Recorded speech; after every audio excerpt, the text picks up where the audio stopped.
Hi, Sonia Gavira here again with another episode of Lead in 10, where I share with you tools and resources and how-tos, some mindset stuff in terms of managing your career, managing and leading others, and to be able to do this whilst having a life too. Now, if you haven't subscribed yet, then please subscribe, please ring the bell, then you'll get an alert whenever any of my videos come out. And if you've got any thoughts or any questions that you would like me to speak to tackle, then please let me know in the comments also. So one of the things I've had people ask me to talk about is conflict.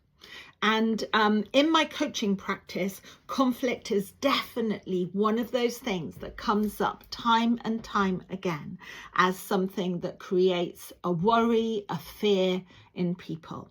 And I want you to understand that this is mainly about mindset. Okay, this is mainly about mindset, because it's really likely that what you're doing is that you are thinking about conflict as a fight.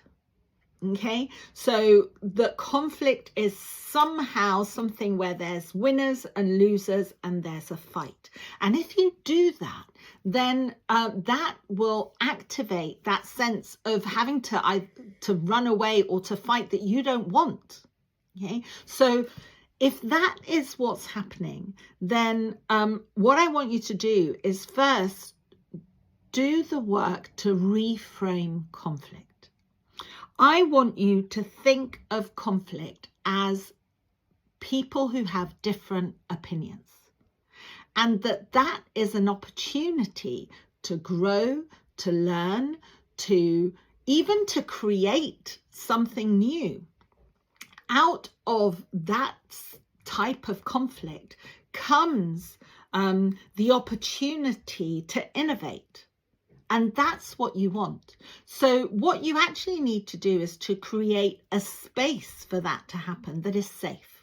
A space where people are allowed to have different opinions, to come with evidence for their opinions, to try things out and see what happens, rather than think that it's a fight. Okay. Now, what I also want you to do is, if you haven't seen it already, I want you to look up Thomas Kilmann, the Thomas Kilmann model for handling conflict.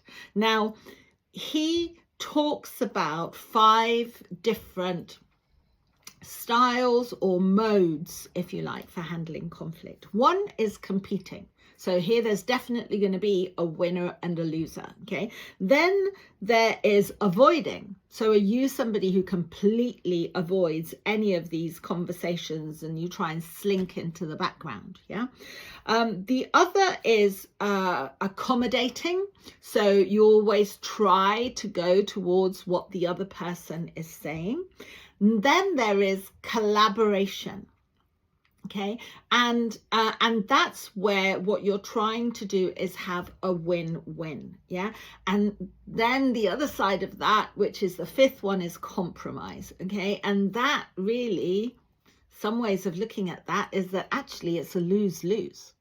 Okay, so in the model, he doesn't say that there is one right way. These are all things or all ways to handle conflict. But it's not the same one that's required every time.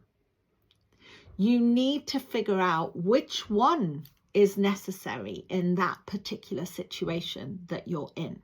So what I want you to do, and there will be a link to some information and some things that you can download below to look at the styles, but think which one is the one that I'm most comfortable with and that I use most of the time, and how does that influence the way that I think about conflict. And then what I want you to do is to think, in what situations do I need to use another style? So for example, if you are very much in the competing, so this is, you do enter any conflict type situation with I have to win, Are there times when actually the best thing for you to do is actually to avoid the thing altogether? Or should you accommodate some of what the other people are wanting or the other person is wanting because it's going to lead to something else in the future? Or is this an opportunity to really collaborate and come up with something completely new? Or is it a situation where you have to compromise? There are lots of conflicts in the world. Some of them are fights, some of them are wars. Yeah, but that doesn't mean that you have to treat every single one as that. So mindset first. Hope that helps. Let me know in the comments below. Do find the freebie and the links in there, and don't forget to ring that bell and subscribe so that you get an alert whenever a new video is out. Take care. Have a great day.